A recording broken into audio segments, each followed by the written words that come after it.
Hello, and welcome to the English Coffee Talk Show. I'm your host, Eva. And I'm James. We're so glad you could join us today for some casual conversation to help you practice your English. Definitely. So, James, how has your week been? I feel like the weather here in Boston has been absolutely crazy lately. Oh my gosh, don't even get me started. Yesterday morning, I woke up and it was this beautiful, sunny 65 degrees. I'm thinking, perfect spring day, right? Right, sounds perfect. So I decide to walk to work instead of taking the T. Big mistake. By noon, it was pouring rain and the temperature dropped to like 45 degrees. I was completely soaked and freezing. Oh no, that's the worst. I had something similar happen on Tuesday. I wore this cute spring dress because the weather app said it would be warm and sunny all day. Uh-oh, let me guess. By 3 p.m., there was this crazy windstorm, and the temperature felt like it dropped 20 degrees. I was shivering in my office, trying to work while wrapped in my winter coat. My coworkers were laughing at me. That's so Boston, though. I swear, you need to carry like 4 different outfit options just to make it through one day here. It's like the weather can't make up its mind. Exactly. And you know what the worst part is? When the weather's unpredictable like this, I find myself eating so much comfort food.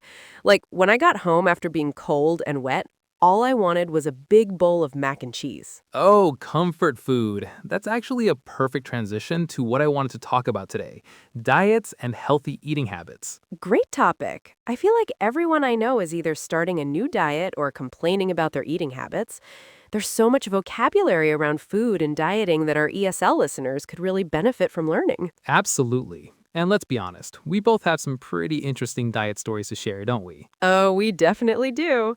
Okay, so let's start with some basic vocabulary. James, you mentioned you've been trying to eat healthier. What exactly are you doing? Well, mainly I'm trying to cut back on sugar. That's our first useful phrase, everyone. To cut back on something. Perfect example. So, to cut back on means to reduce the amount of something you do or consume. James, can you give our listeners a few more examples? Sure, you can say, I need to cut back on spending money, or my doctor told me to cut back on caffeine, or we should cut back on watching so much TV. It's about reducing, not eliminating completely. Right, exactly. And cutting back on sugar is tough for me because I really have a sweet tooth. Ah, have a sweet tooth. That's another great expression. You want to explain that one? Absolutely. If you have a sweet tooth, it means you love eating sweet foods. Candy, chocolate, cakes, ice cream, all the good stuff.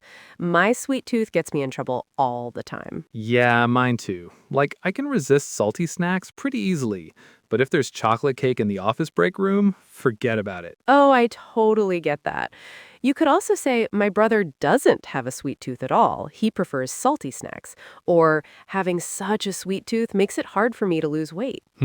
Exactly. Speaking of losing weight, have you ever tried one of those really extreme diets? Like a fad diet? Ooh, fad diet. Great term for our listeners.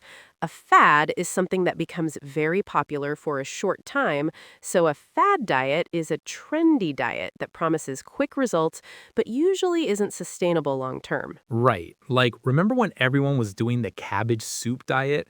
Or that weird grapefruit diet where you ate grapefruit with every meal? Oh my gosh, yes! Those are perfect examples of fad diets. You could say, my sister is always trying the latest fad diet. Or, I don't believe in fad diets. I prefer making gradual lifestyle changes. That's smart. Fad diets are usually too restrictive. That's why I'm a big fan of having a cheat day instead. Ooh, cheat day. I love this concept. A cheat day is when you intentionally take a break from your diet and eat whatever you want for one day. Exactly. Some people do cheat meals instead of full cheat days. Like, Saturday is my cheat day, or I allow myself one cheat meal per week. It helps you stick to your diet because you have something to look forward to. That makes sense, though I have to be careful with cheat days because I tend to really pig out. Pig out. That's such a colorful expression. It means to eat a large amount of food, usually in an uncontrolled way. Right. It's pretty informal. You might say, I totally pigged out at the buffet, or we pigged out on pizza while watching the game. It's not very polite, so use it with friends, not in formal situations. Good point about the formality level. Now, let's talk about some related terms. Have you ever heard of a crash diet? Oh, yes. A crash diet is an extremely restrictive diet designed for very rapid weight loss. It's called a crash diet because it's intense and usually unhealthy. Exactly, like eating only 500 calories a day or drinking only lemon water for a week. You might say, she went on a crash diet before her wedding, or doctors don't recommend crash diets because they're dangerous. Right. And crash diets often lead to people eating more comfort food afterwards. Comfort food, another great term. These are foods that make you feel better emotionally, usually foods from your childhood or that remind you of home. Mm-hmm. My comfort foods are mac and cheese, chocolate chip cookies, and my mom's homemade soup. When I'm stressed or sad, I crave those foods. You could say, ice cream is my go-to comfort food, or he turns to comfort food when he's having a bad day. For me, it's pizza and my grandmother's apple pie. And here's the thing, comfort food is often what we call a guilty pleasure. Oh, guilty pleasure. That's when you enjoy something but feel a little bad about it, often because it's not good for you or maybe it's embarrassing. Exactly. Like reality TV is my guilty pleasure, or fast food is his guilty pleasure. With food, it's usually something unhealthy that you know you shouldn't eat, but you love it anyway. Right. And the key to managing guilty pleasures is often something called portion control. Portion control. That's when you pay attention to how much food you eat, not just what you eat. Instead of eating a whole bag of chips, you have a small bowl. Instead of a huge piece of cake, you have a thin slice. Exactly. You might say, I practice portion control by using smaller plates. Or, good portion control is more important than avoiding certain foods completely. It's all about moderation. Which brings me to my epic cheat day story from last weekend. Eva, you have to hear this disaster. Oh no, tell me everything. So, Saturday was supposed to be my weekly cheat day, right? I had been really good about portion control all week, eating salads, grilled chicken, the whole thing. I was feeling pretty proud of myself. That sounds good so far. Well, it started innocently enough. I went to brunch with my friends and I ordered pancakes. But not just regular pancakes. These were triple chocolate chip pancakes with whipped cream and maple syrup. Basically, my ultimate guilty pleasure. Okay, that sounds amazing though. It was. But then my friend Sarah ordered this incredible looking Eggs Benedict, and Mike got these huge Belgian waffles loaded with strawberries and cream. So, of course, I had to try some of theirs too. Oh, I see where this is going. Then, after brunch, we decided to walk around downtown Boston. We passed by this gourmet donut shop, and Sarah suggested we just look. Famous last words, right? Oh no, just looking at donuts never works. Exactly. They had this maple bacon donut that looked incredible, so I got one. Then Mike pointed out they had Boston cream donuts, my absolute weakness, so I got one of those too. 2 donuts after that huge brunch? James! I know, but wait, it gets worse. For dinner, we went to this new burger place. I ordered this massive bacon cheeseburger with fries, onion rings, and the chocolate milkshake. I basically threw portion control out the window. Wow, you really went all out. How did you feel afterwards? Terrible. I was so stuffed I could barely move. I felt sick for the rest of the night. It was like a food coma. I definitely learned that even on cheat days, there should be some limits. I completely pigged out and regretted it. That's such a good lesson. Cheat days don't have to mean eating until you're sick. You can enjoy treats while still listening to your body. Exactly. Now I stick to a cheat meal instead of a whole cheat day. But Eva, didn't you try some kind of extreme diet last year? A juice cleanse or something? Oh my gosh, yes, the infamous juice cleanse of 2023. That was definitely a fad diet if I've ever tried one. And what a disaster it was. I remember you mentioning this. Tell everyone what happened. So, I had this wedding to go to, and I wanted to lose a few pounds quickly. I know, classic mistake. I found this 3-day juice cleanse online that promised I'd lose 5 pounds and feel amazing. A classic crash diet approach. Exactly. It was basically a crash diet disguised as a cleanse.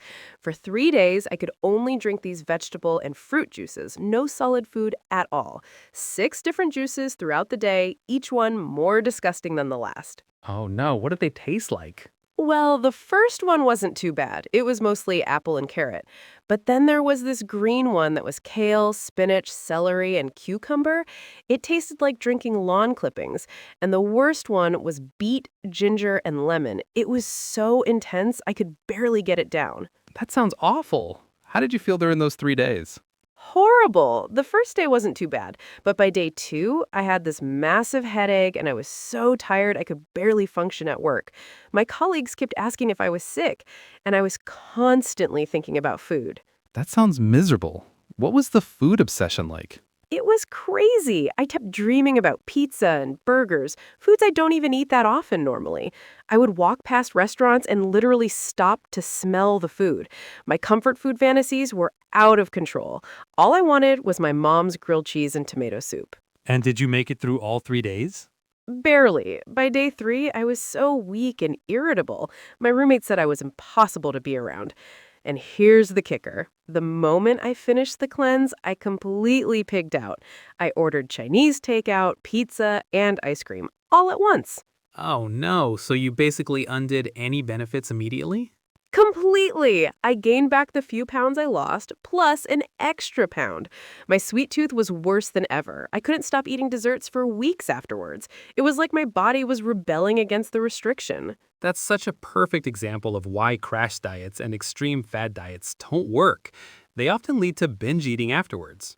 Exactly. And the worst part is, I learned nothing about actual healthy eating habits or portion control. I just starved myself for 3 days and then went back to my old patterns, but worse. That's such a good lesson for our listeners. Speaking of healthy eating, one thing I struggle with is eating healthy when I go out to restaurants. Do you have any strategies for that? Oh, that's such a challenge.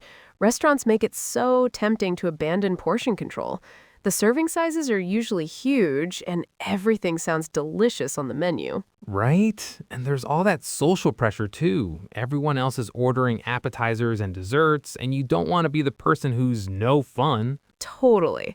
I've learned a few tricks, though. First, I try to look at the menu online beforehand so I can make a decision when I'm not hungry and surrounded by temptation. That's smart. What else do you do? I always ask for a to-go container right when my food arrives, and I immediately put half of it away. That helps with portion control because restaurant servings are usually enough for 2 meals anyway. That's brilliant. I should try that. I also try to fill up on salad or vegetables first, so I'm less likely to pig out on the bread or fried foods. Yes, and I think it's important not to make dining out feel like punishment. If there's something that's really a guilty pleasure for me on the menu, I'll share it with someone or just enjoy a smaller portion without guilt. Exactly. It's all about balance. You can enjoy restaurant food without completely abandoning your healthy eating goals. Absolutely. Well, I think we've covered a lot of ground today. We should probably do a quick recap of all the vocabulary we've learned for our listeners. Great idea. Let's start with cut back on, which means to reduce the amount of something you do or consume. Next was have a sweet tooth, meaning you love eating sweet foods like candy, chocolate, and desserts. Then we talked about fad diet, a trendy diet that promises quick results but usually isn't sustainable long term. Cheat day, when you intentionally take a break from your diet and eat whatever you want for one day or meal. Pig out, an informal way to say you're eating a large amount of food, usually in an uncontrolled way. We also learned crash diet, an extremely restrictive diet for rapid weight loss that's usually unhealthy. Comfort food, foods that make you feel better emotionally, usually from childhood or that remind you of home. Guilty pleasure, something you enjoy but feel a little bad about, often because it's unhealthy or embarrassing. And finally, portion control, paying attention to how much food you eat, not just what you eat. That's a fantastic list. I hope our listeners try to use some of these expressions this week. The best way to remember vocabulary is to practice using it in conversation. Absolutely. Well, that's all the time we have for today's episode of the English Coffee Talk Show. Thank you so much for listening. If you enjoyed today's conversation about diets and healthy eating, please make sure to subscribe to our podcast so you never miss an episode. And don't forget to turn on notifications and leave us a review. It really helps other English learners discover our show. We'll be back next week with another casual conversation to help you practice your English. Until then, keep practicing, and we'll talk to you soon. Bye, everyone.